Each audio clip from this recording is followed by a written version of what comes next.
Hello children, हमने पिछले video में यहाँ तक पढ़ा कि किस तरह नेशनलिज्म को यूरोप में लिटरेचर, साइंस और लैंग्वेज ने भी आगे बढ़ाया था। आज हम देखते हैं पेज नंबर 15 में 3.2 टॉपिक भूख, कठिनाइयाँ और जन विद्रोह। इन तीनों ने भी कैसे नेशनलिज्म को और आगे बढ़ाया और भी देश आज़ादी की लड़ाई में शामिल हो गए। तो हम चलते हैं 1830 का दशक बोलते हैं 10 वर्षों को। तो 1830 का जो दशक था यूरोप में भारी कठिनाइयाँ लेकर आके आया था। मतलब 1830 में पूरे यूरोप की बात हो रही है। 1830 AD में यूरोप में बहुत मुश्किल का वक्त आया था। क्या था मुश्किल? 19वीं सदी के प्रथम भाग में पूरे यूरोप में जनसंख्या में ज़बरदस्त वृद्धि हुई थी। तो इसमें जो कठिनाई आई थी वो पहला था कि जनसंख्या वृद्धि, यानी ज़बरदस्त जनसंख्या में वृद्धि हुई। इससे क्या हो गया? भूख और सब दिक्कत हो गया, अनाज का अकाल पड़ गया होगा। तो जनसंख्या में ज़बरदस्त का उछाल आया। ज़्यादातर देशों में नौकरी ढूंढने वालों की तादाद उपलब्ध रोज़गार से अधिक थी। यानी दूसरा, अब जनसंख्या बहुत अधिक बढ़ेगा तो ये प्रॉब्लम तो अपने आप हो जाएगा ऑटोमेटिक कि अब रोज़गार जो ढूंढने वाले, रोज़गार माने बेरोज़गारों की संख्या इतनी बढ़ गई कि रोज़गार ढूंढने वालों की संख्या किससे अधिक हो गई? उपलब्ध रोज़गार से। उतना रोज़गार उपलब्ध नहीं था जितने की बेरोज़गार हो गए। तो रोज़गार ढूंढने वालों की संख्या बढ़ गई। क्यों? क्योंकि जनसंख्या बढ़ गई, तो की संख्या भी बढ़ गई और इतने तो रोज़गार नहीं थे। तीसरा ही क्या हुआ कि रोज़गार इतने नहीं थे, रोज़गार की कमी हो गई इस तरह, है ना। तो सब एक दूसरे से रिलेटेड हम देख रहे हैं। जनसंख्या बढ़ा तो रोज़गार ढूंढने वाले लोग ज़्यादा हो गए और रोज़गार की कमी हो गई, बेरोज़गारों की संख्या बढ़ गई।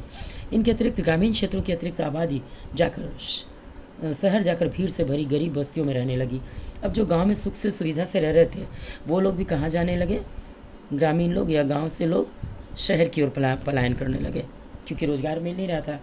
तो शहर में गरीबी में रहने लगे वो, जो कि गाँव में फिर भी ठीक से रह रहे थे।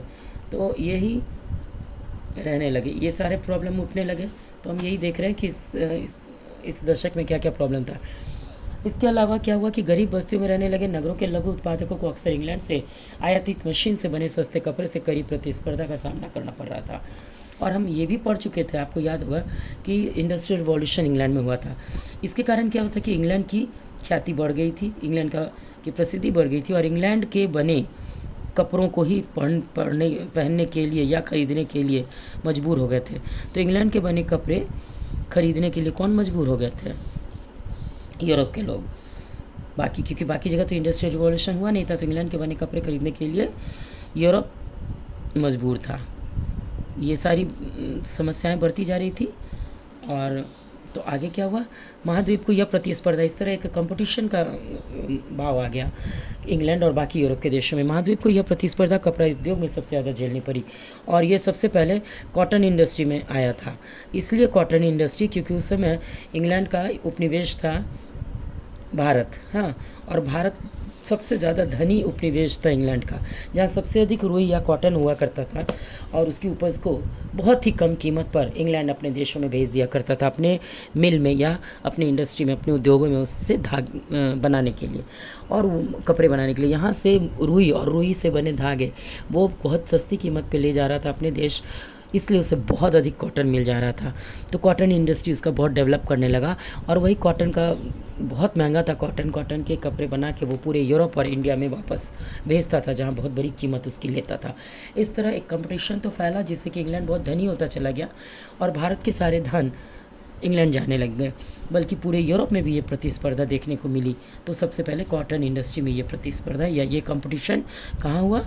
ये कंपटीशन ये याद रखना पड़ेगा, कॉटन इंडस्ट्री में हुआ। कॉटन इंडस्ट्री में ही क्यों हुआ ये भी मैंने आपको बता दिया, क्योंकि उस वक्त इंडिया जो था वो कॉलोनी था। किसका? इंडिया कॉलोनी था इंग्लैंड का, है ना। इसी का इसने फ़ायदा उठाया था। अब क्या हुआ कि क्योंकि उसका उत्पादन मुख्यतः घरों और छोटे कारखानों में होता था और केवल आंशिक रूप से मशीनीकृत था, यूरोप के उन इलाकों में जहाँ कुलीन वर्ग अभी भी सत्ता में था, कृषक सामंती शुल्कों और जिम्मेदारियों के बोझ तले दबा था। तो अभी तो हम देख ली कि बहुत यूरोप में अब तक क्या हो गया, हम लोग 1830 से या 1830 के बाद पढ़ रहे हैं। तो अब तक क्या हुआ था कि अब तक बहुत सारे देश आज़ाद हो चुके थे, है ना, यूरोप में। अब तक यूरोप के कई देश आज़ाद हो चुके थे। अभी पीछे हमने देखा या पिछले वीडियो में, तो अब तक यूरोप के कई देश आज़ाद हो चुके थे, लेकिन अभी भी कुछ देश ऐसे बचे थे जो जहाँ आज़ादी नहीं मिली थी और जहाँ अभी भी क्या था, राजतंत्र था। तो कुछ अभी भी थे जहाँ राजतंत्र थे, राजतंत्र अभी भी कहीं कहीं था, है ना। तो जहाँ जहाँ राजतंत्र था वहाँ कृषकों की स्थिति बहुत दयनीय थी, कहीं कहीं था। और जहाँ राजतंत्र था और जहाँ राजतंत्र अभी भी था, वहाँ अभी भी था, वहाँ कृषकों की स्थिति बहुत ही दयनीय थी। तो वहाँ कृषक या फार्मर्सों की स्थिति दयनीय थी, क्योंकि वो दबे हुए थे। किसके? क्योंकि वो राजा के अधिकारों के अंदर बोझ तले दबे हुए थे। खाने पीने की चीज़ों के मूल्य बढ़ने से, इसके अलावा कीमतों में वृद्धि हुई। सब एक दूसरे से रिलेटेड है, जनसंख्या बढ़ेगी तो सब चीज़। फिर कीमतों में वृद्धि हुई, गरीबी में वृद्धि हुई, लोग उसको अनाज उनाज खरीदने नहीं पाने लगे। किसी वर्ष फसल अगर ख़राब हो गई तो पूरा अकाल ही पड़ जाता था। तो ये सारी स्थिति 1848 तक, 1830 से लेकर 1848 तक ये स्थिति बहुत दयनीय हो गई थी। 1448 तक ऐसा ही एक वर्ष था। तो ये 1848 जो था एक ऐसा ही वर्ष था, एक ऐसा ही वर्ष था जहाँ एकदम अकाल पड़ गया, है ना। मतलब कि जहाँ खेती नहीं हुई या बारिश नहीं हुई, खाने पीने की कमी हो गई और व्यापक बेरोजगारी से पेरिस के लोग सड़कों पर उतर आए और इतनी ज़्यादा गरीबी और भूखमरी होने लगी कि पेरिस की तरफ हम आते हैं, यानी फ्रांस की तरफ। तो पेरिस के लोग सड़कों पे आ गए इस ऐसी दयनीय स्थिति में। पेरिस के लोग, जबकि यहाँ पे पहले ही क्रांति हो चुकी है और सब कुछ ठीक चल रहा है, लोग सड़कों पे आ गए। इसके बावजूद हम देख रहे हैं कि पेरिस के ही लोग, यानी फ्रांस के ही लोग सड़कों पर क्यों आ गए, ऐसा क्वेश्चन आएगा। क्योंकि यहाँ तो आज़ादी मिल चुकी है, पर आ गए क्यों आ गए? क्योंकि फ्रांस में ही ये सब हो रहा था, मैंने फ्रांस में भी ये सब बहुत बड़ी पैमाने पे हो रहा था। जगह जगह विरोध लगाए गए। लुई फिलिप, याद होगा आपको, लुई फिलिप को फिर से अध्यक्ष बनाया गया था। तो लुई फिलिप को भागने पर मजबूर किया गया। और ये भी आपको पता होगा कि अगर ये क्वेश्चन आए कि पेरिस में ही सड़कों पर लोग क्यों उतर आए, क्योंकि अभी भी वहाँ पूर्णतः आज़ादी नहीं मिली थी, पूरी तरह से कॉन्स्टिट्यूशन लागू नहीं हुआ था, बल्कि कॉन्स्टिट्यूशनल मोनार्की था। लुई फिलिप था, याद होगा। तो लुई फिलिप जो था वो अभी भी है और वो तो राजा ही है। तो लुई फिलिप को भागने पर मजबूर होना पड़ा जब लोग सड़कों पे आ गए। तो इस तरह अब जब लुई फिलिप भाग ही गया तो तब क्या होगा, तब वहाँ पूरी तरह से स्वतंत्रता माने आ गई होगी, मतलब कि रिपब्लिक शासन आ गया होगा। और इस तरह रिपब्लिक, उसकी नेशनल असेंबली जो थी उसने रिपब्लिक शासन की घोषणा कर दी, है ना। इस तरह रिपब्लिक, अब जाके यहाँ पूरी आज़ादी मिली तो रिपब्लिक शासन बना। कब? 1848 में। तो इस तरह, और काम के अधिकार की गारंटी दी, रोज़गार उपलब्ध कराने के लिए राष्ट्रीय कारखाने स्थापित किए गए और फिर अच्छे अच्छे सुधार लाए गए लोगों के जीवन में। काहे कि रोज़गार, अभी हमने देखा बहुत ज़्यादा अनएम्प्लॉयमेंट बढ़ गया था। तो जब रिपब्लिकन गवर्नमेंट बनी तो जो रिफॉर्म हुए फ्रांस में वो क्या थे? पहला कि कारखाने बनाए गए ज़्यादा से ज़्यादा। क्यों? ताकि लोगों को रोज़गार मिले, ज़्यादा से ज़्यादा रोज़गार देने आने के लिए रोज़गार मिला। उसके बाद तीसरा है कि सबसे बड़ी बात कि 21 वर्ष से ऊपर के सभी वयस्क पुरुषों को मताधिकार प्रदान किया गया। ये सबसे बड़ी बात थी फ्रांस में कि अब 21 वर्ष से ऊपर के सभी, 21 वर्ष से की आयु से ऊपर के सभी व्यक्तियों को, सभी पुरुषों को, बल्कि अभी भी औरतों को नहीं मिला है, सभी वयस्क पुरुषों को मत देने का अधिकार मिला, यानी वोटिंग का अधिकार मिला, जो पहले नहीं था। ये तो कई बार मैंने बताया है, वोटिंग का अधिकार मिला। तो इस तरह हम देखते हैं कि, और काम के अधिकार की गारंटी दी। और अब काम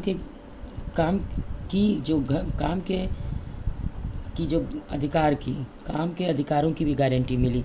मतलब काम मिलेगा ही आपको, ये गारंटी दी गई, काम के अधिकार की गारंटी दी गई। तो ये सारे सुधार हुए। रोजगार उपलब्ध कराने के लिए राष्ट्रीय कारखाने स्थापित। इससे पहले 1845 में सिलेसिया में बुनकरों ने उन ठेकेदारों के खिलाफ विद्रोह कर दिया था जो उन्हें कच्चा माल देकर निर्मित कपड़ा लेते थे, परंतु दाम बहुत कम देते थे। वही हाल जो इंडिया में था।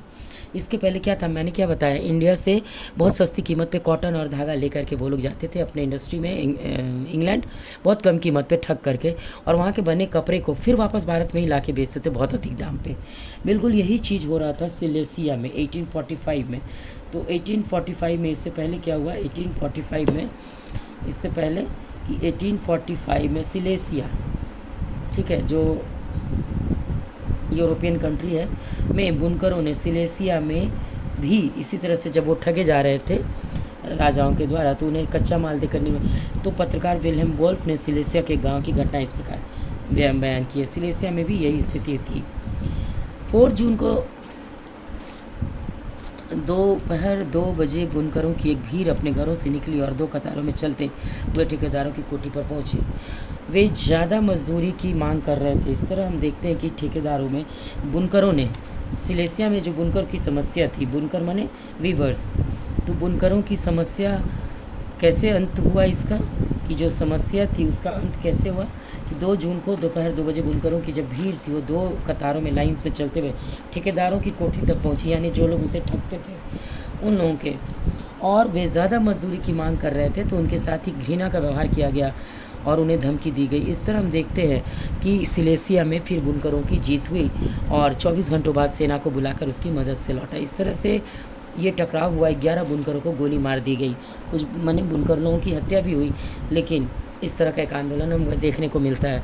तो हमने क्या देखा कि ये जो चीज़ है, भूख, कठिनाई और जन विद्रोह, इसके चलते ये सब जन विद्रोह हो रहा था जो सिलेसिया का है।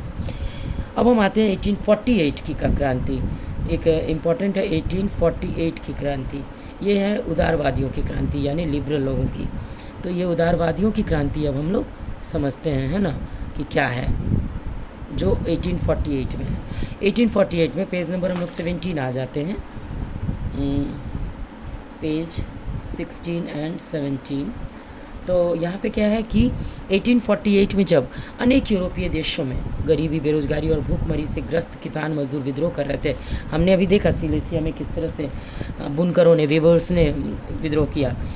यही स्थिति जब 1848 तक था कि पूरे यूरोप में जितने भी छोटे लोग थे, किसान थे, मजदूर थे या बुनकर थे, इन लोगों ने जब विद्रोह करना शुरू किया तो उसके समानांतर पढ़े लिखे मध्यम वर्गों की भी क्रांति हो रही थी। यानी 1848 में 2 लोग एक साथ हो गए, एक तो जितने भी फार्मर्स थे या बुनकर थे, वीवर्स थे, या फिर इनके साथ अभी हमने देखा मजदूर थे, है ना, लेबर्स थे, ये लोग के साथ इन लोगों की क्रांति तो चल रही थी। हाँ, इसके साथ साथ एक दूसरी क्रांति भी चल रही थी जो मध्यम वर्ग की क्रांति थी, और ये दोनों साथ साथ चल रहे थे, है ना, यानी पैरेलल चल रहे थे। तो ये दोनों जब साथ चल रहे थे तो एक साथ मिलेंगे ही। और लिबरल्स, तो फरवरी 1848 की घटनाओं में राजा को गद्दी छोड़नी पड़ी और एक गणतंत्र की घोषणा की गई जो सभी पुरुषों के सार्वत्रिक मताधिकार पर आधारित था। इस तरह जब इतना विद्रोह होने लगा भूखमरी और सबके चलते, तो 1848 के फरवरी में यानी पूरे यूरोप से क्या हुआ, ये घोषणा कर दी गई कि राजाओं को गद्दी छोड़नी पड़ी। अब राजा का शासन सब जगह से अंत हो गया, राजा का अंत हो गया हर जगह से यूरोप में, और एक गणतंत्र की घोषणा की गई। पहला ये हुआ। दूसरा ये हुआ कि रिपब्लिकन सरकार की घोषणा की गई, रिपब्लिकन गवर्नमेंट की घोषणा की गई, कहाँ, यूरोप में। और एक सभी पुरुषों को सार्वत्रिक मताधिकार, यानी जितने भी मेल मेंबर हैं उन्हें, जितने भी पुरुष हैं यानी मेल्स को, केवल मेल्स को, सभी वयस्क माने जो एडल्ट हैं उन्हें वोटिंग का अधिकार दिया गया, अधिकार मिला। ये सारे रिफॉर्म्स होने लगे। यूरोप के अन्य भागों में जहाँ अभी तक स्वतंत्र राष्ट्र राज्य अस्तित्व में नहीं आए थे, मैंने अभी भी बहुत जगह जो स्वतंत्र नहीं हुआ था, जो राज्य अभी भी पराजित था या फिर जो आज़ाद नहीं हुआ था, उसमें है Germany, Italy, Poland, Austro Hungarian साम्राज्य। वहाँ के उदारवादी मध्यम वर्ग के स्त्री पुरुषों ने संविधानवाद की मांग को राष्ट्रीय एकीकरण की मांग से जोड़ दिया। अब अभी भी कुछ देश जो इम्पोर्टेंट देश बचे हैं, जिसमें जर्मनी, इटली, पोलैंड और ऑस्ट्रो हंगेरियन राज्य हैं, इन लोगों ने घोषणा कर दी राष्ट्रीय एकीकरण की, यानी नेशनल यूनिफिकेशन की। तो ऐसे कुछ राज्य जो थे अभी भी, जिसमें कि महत्वपूर्ण है जर्मनी, इटली, और पोलैंड, इन लोगों ने क्या कर दिया, ऑस्ट्रो हंगेरियन कंट्री, इन लोगों ने क्या कर दिया कि घोषणा कर दी किस चीज़ की, राष्ट्रीय नेशनल यूनिफिकेशन की। यूनिफिकेशन ये लोग चाहने लगे अब, यानी ये इन लोगों का मन था कि वो छोटे छोटे राज्यों में बटे थे, उन सबको एक मिला करके एक देश बन जाए। जैसे जर्मनी कई छोटे टुकड़ों में बटा हुआ था, तो वो सारे टुकड़ों को मिलाकर एक देश बनाना चाहता था। और इटली भी कई छोटे छोटे टुकड़ों में बटा हुआ था, पोलैंड भी वही हाल था। तो ये सब अपने सारे टुकड़ों को मिलाकर एक देश, एक राष्ट्र, एक संविधान, यानी कि एक कॉन्स्टिट्यूशन बनाना चाहते थे। इसी को यूनिफिकेशन कहते हैं। इस तरह नेशनल यूनिफिकेशन की घोषणा कर दी गई, जो बहुत बड़ी बात है। और आगे हम अलग अलग इंग्लैंड और इटली और जर्मनी का यूनिफिकेशन ही पढ़ेंगे। तो इस तरह इन लोगों ने एक यूनाइट अपना बनाने की मांग की। उन्होंने बढ़ते जन असंतोष का फ़ायदा उठा और एक राष्ट्र राज्य के निर्माण की मांगों को आगे बढ़ाया।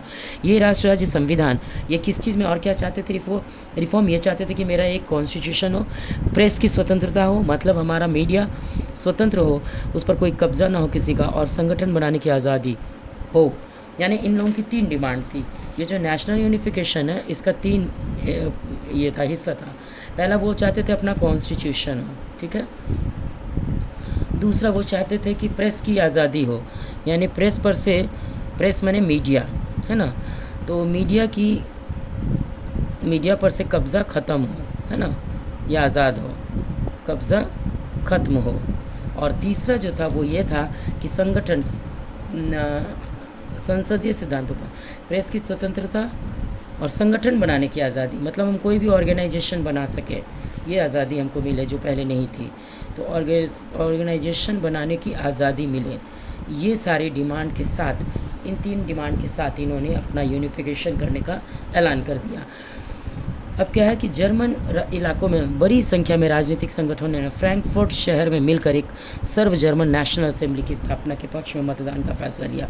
और इस तरह जर्मनी में क्या हुआ कि फ्रैंकफर्ट वहाँ का एक शहर है, मिलकर सभी लोगों ने, जितनी भी बड़ी संख्या थी राजनीतिक संगठनों ने, जितना पॉलिटिकल ऑर्गेनाइजेशन था, वो लोगों ने एक सर्व जर्मन नेशनल असेंबली की स्थापना की और इसके पक्ष में वोट भी दिया। 18 मई 1848 को 1831 को निर्वाचित प्रतिनिधियों ने एक सजे धजे जुलूस में जाकर फ्रैंकफर्ट संसद में अपना स्थान ग्रहण किया और इस तरह पार्लियामेंट बना लिया फ्रैंकफर्ट में। यह संसद या पार्लियामेंट सेंट पॉल चर्च में आयोजित हुई। इसमें बहुत सारी, ये सारे पे एक एक लाइन पढ़ना ज़रूरी है, आप रीडिंग लगाइए, क्योंकि हर पंक्ति, हर लाइन पे आपको एक एक ऑब्जेक्टिव क्वेश्चन हो सकता है। तो जर्मनी में कहाँ बना? फ्रैंकफर्ट शहर में बना। क्या? एक जर्मन नेशनल असेंबली की स्थापना हुई। ये कब बनी? 18 मई 1848 को, 18 मई 1848 को, और 1831 को क्या हुआ? निर्वाचित, यानी जो लोग चुने गए वैसे प्रतिनिधियों ने एक सजे धजे जुलूस में जाकर फ्रैंकफर्ट पार्लियामेंट में अपना पार्लियामेंट बनाया और अपना स्थान ग्रहण किया, वहाँ जाके बैठे, क्योंकि ये चुने हुए आए थे वोट से। ये जो पार्लियामेंट था वो सेंट पॉल चर्च में आयोजित हुई थी, फ्रैंकफर्ट के सेंट पॉल चर्च में। उन्होंने एक जर्मन राष्ट्र के लिए एक संविधान का प्रारूप तैयार किया। इन्होंने एक जर्मन राष्ट्र के लिए एक कॉन्स्टिट्यूशन बनाया। इस राष्ट्र की अध्यक्षता एक ऐसे राजा को सौंपी गई जिसे संसद के अधीन रहना था। तो एक पार्लियामेंट के अधीन रहने वाला एक ऐसा राजा बनाया गया जो अपना मनमर्जी ना चलाए, जो मोनोपोली ना चलाए, जो कॉन्स्टिट्यूशन के अधीन हो। जब प्रतिनिधियों ने प्रशा के राजा फ्रेडरिक विल्हेम IV को ताज पहनाने की पेशकश की, और इसके लिए उन्होंने राजा किसको चुना? जर्मनी में, हम जर्मनी के बारे में पढ़ रहे हैं जहाँ संसद बना, और जर्मनी में ये सब कब हुआ? 18 मई 1848 में, है ना। तो यहाँ क्या हुआ? उन्होंने जो राजा चुना, जो कि रहे उसके अधीन, वो था फ्रेडरिक विल्हेम। तो फ्रेडरिक विल्हेम फोर्थ को चुना अपना राजा, जो कॉन्स्टिट्यूशन के अधीन रहे, यानी कॉन्स्टिट्यूशनल मोनार्की। इस तरह से उसने उसे अस्वीकार कर उन राजाओं का साथ दिया जो निर्वाचित सभा के विरोधी थे। लेकिन प्रशा के राजा था ये, प्रशा का। तो इसको जब जर्मनी के लोगों ने सोचा राजा बनाए, तो इसने अस्वीकार कर दिया, और यह स्वीकार करके उन लोगों का साथ देना चाहता था जो लोग इसके विरोधी थे, यानी जो कॉन्स्टिट्यूशन के विरोधी थे। जहाँ कुलीन वर्ग और सेना का विरोध बढ़ गया, वहीं संसद का सामाजिक अधिकार कमज़ोर हो गया। इस तरह हम देखते हैं पार्लियामेंट कमज़ोर पड़ गया और संसद और सामाजिक आधार कमजोरी। संसद में मध्य वर्गों का प्रभाव अधिक था, जिन्होंने मजदूरों और कारीगरों की मांगों का विरोध किया, जिससे वे उनका समर्थन खो बैठे। तो मध्य वर्ग अधिक था। अंत में सैनिकों को बुलाया गया और असेंबली भंग होने पर मजबूर हो गई। इस तरह ये जो प्रयास था जर्मनी में, ये फेल हो गया। क्यों? क्योंकि फ्रेडरिक ने तो अस्वीकार कर दिया, वो इग्नोर कर दिया प्रुशिया के राजा फ्रेडरिक ने इन लोगों का राजा बनने से। ये चाहता था मोनार्की, लेकिन मिडिल क्लास के लोग यहाँ बहुत अधिक थे। उन्होंने भी मजदूर और कारीगरों की डिमांड रखी, लेकिन इस पर ये लोग तैयार नहीं हुए और अंत में सैनिकों को बुला करके असेंबली भंग कर दी गई। इस तरह ये जो कोशिश थी ये फेल हो गई। उदारवादी आंदोलन के अंदर महिलाओं को राजनीतिक अधिकार प्रदान करने का मुद्दा विवादास्पद था। तुमको याद होगा आप लोग को कि अभी तक महिलाओं को, यानी औरतों को, लेडीज़ को, महिलाओं को, चाहे वो वयस्क हो या कोई हो, मत देने का अधिकार नहीं था। तो अब इसके लिए मताधिकार का अधिकार नहीं था, अब इसके लिए कोशिश हो रही है, नहीं था। तो हालांकि आंदोलन में वर्षों से बड़ी संख्या में, तो इसके लिए उदारवादी बहुत लड़ रहे थे, प्रयास कर रहे थे, क्योंकि उदारवादी तो अच्छे ही काम करते हैं, तो उन लोगों ने इसका प्रयास किया था। हालांकि आंदोलन में वर्षों से बड़ी संख्या में महिलाओं ने सक्रिय भाग लिया था। हम देख रहे हैं फ्रेंच रिवॉल्यूशन के समय से ही, आप याद कीजिए, हमेशा फ्रांस की महिलाओं ने फ्रेंच रिवॉल्यूशन में भी सड़क पर आकर साथ दिया, लेकिन फिर भी उन्हें मत देने का अधिकार नहीं मिला। महिलाओं ने अपने राजनीतिक संगठन स्थापित किए, उसने कई क्लब बनाए, अपने पॉलिटिकल ऑर्गेनाइजेशन बनाए, अपने अखबार भी निकाले, इतनी आगे बढ़ी वो लोग। इसके बावजूद महिलाओं को कभी नहीं शामिल किया गया बैठकों में, इसके बावजूद उन्हें असेंबली के चुनाव तक में नहीं हिस्सा लेने दिया गया। तो इस तरह उसको हमेशा वोट देने से वंचित रखा गया। लेकिन जब सेंट पॉल चर्च में फ्रैंकफर्ट पार्लियामेंट की सभा आयोजित की गई, अभी तुरंत जो हमने पढ़ा कि जब सेंट पॉल चर्च में, याद रखिएगा, सेंट पॉल चर्च में फ्रैंकफर्ट पार्लियामेंट की जब स्थापना हुई थी, तब महिलाओं को केवल प्रेक्षकों की हैसियत से उन्हें बैठा। देखिए ये वाला बड़ा हॉल है, यही है Frankfurt church, Saint Paul church, और इस फ्रैंकफर्ट में ये सेंट पॉल चर्च, और यहाँ इतने बड़ी पैमाने पे हो रहा है, असेंबली हो रही है, लेकिन सिर्फ मेल मेंबर नीचे बैठे हैं, ऊपर जितनी महिलाएं हैं वो बैठी हुई हैं। उनको केवल देखने के लिए बुलाया गया था, दर्शक की तरह, वो केवल ऑडियंस में बैठी थी दर्शक की भांति, लेकिन उन्हें कोई अधिकार नहीं था। तो लिबरल लोग जो थे अभी भी यही चीज़, यही टॉपिक को लेकर आगे बढ़ना चाहते थे, यानी वो चाहते थे कि महिलाओं को भी अधिकार मिले।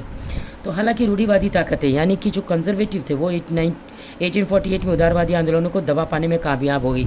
अभी तुरंत हमने इधर क्या देखा कि फ्रैंकफर्ट वाली जो पार्लियामेंट थी वो फेल हो गई, यानी कंजर्वेटिव लोग जीत गए, सफल हो गए, मतलब जीत के आ गए, और लिबरल लोग की नहीं चली। लेकिन जब फिर महिलाओं की स्थिति को लेकर के लिबरल्स आगे बढ़ना चाह रहे थे, तो रूढ़िवादी लोग उससे दबाना चाह रहे थे। उदारवादी राष्ट्रवादी क्रांतिकारियों को रियायतें देकर क्रांति को, दमन चक्र को समाप्त किया जा सकता था। अंततः क्या हुआ, 1848 के बाद के वर्षों में मध्य और पूर्वी यूरोप की निरंकुश राजशाहियों ने उन परिवर्तनों को आरंभ किया जो पश्चिमी यूरोप में 1815 से पहले हो चुके थे। 1815 से पहले क्या हुआ था, जो नेपोलियन ने सुधार किया था, अब धीरे धीरे वही होने लगा पूरे यूरोप में। इस प्रकार हैप्सबर्ग अधिकार वाले क्षेत्रों और रूस में भूदासत्व और बंधुआ मजदूरी समाप्त कर दी गई। इस तरह हम देखते हैं कि अंत में इन लोगों की जीत हुई, किन लोगों की, लिबरल्स की। अंत में हम देखते हैं कि लिबरल्स की जीत हुई, और क्या हुई, इसके अनुसार जीत हुई।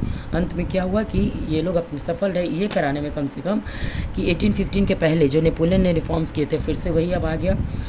और बंधुआ मजदूर, जो मैंने दूसरों के अधीन जो मजदूर या फार्मर्स काम करते थे, वो समाप्त कर दिया गया। ये बहुत इंपॉर्टेंट बात है। हैप्सबर्ग शासकों ने हंगरी के लोगों को ज़्यादा स्वतंत्रता प्रदान की, स्वायत्तता प्रदान की, स्वतंत्रता तो नहीं, स्वायत्तता, मैंने थोड़े और अधिकार दिए। हालांकि इससे निरंकुश मैग्यारों का प्रभुत्व का रास्ता साफ हो गया। इस तरह लिबरल्स की जीत क्या हुई कि अब झुकना पड़ा किसको, हैप्सबर्ग को। हैप्सबर्ग जो एम्पायर के थे, हैप्सबर्ग जहाँ जहाँ था, हैप्सबर्ग साम्राज्य को थोड़ा नर्म होना पड़ा, थोड़ा झुकना पड़ा, और अपने अधीन रहने वाले झुकना पड़ा, और अपने किसके कारण, लिबरल्स के कारण, और अपने अधीन रहने वालों को थोड़ी स्वायत्तता देनी पड़ी। थोड़ी स्वायत्तता माने थोड़े अधिकार, पूरे अधिकार नहीं, लेकिन स्वायत्तता देनी पड़ी अपने अधीनस्थों को, है ना, अपने अधीनस्थों माने अपने जिस पर वो शासन करते थे उसको उन्हें थोड़े अधिकार देना पड़ा, और ये सब क्यों हुआ, लिबरल के कारण। तो इस तरह से हम देखते हैं आज यहाँ तक, फिर अगले टॉपिक पे हम चलेंगे। जर्मनी और इटली का यूनिफिकेशन।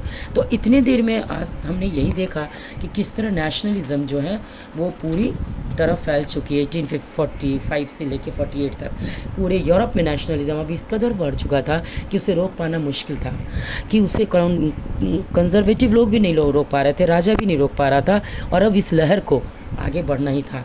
इसी का अंत है, इसी का परिणाम है कि आगे चलकर जर्मनी और इटली दोनों का यूनिफिकेशन हुआ।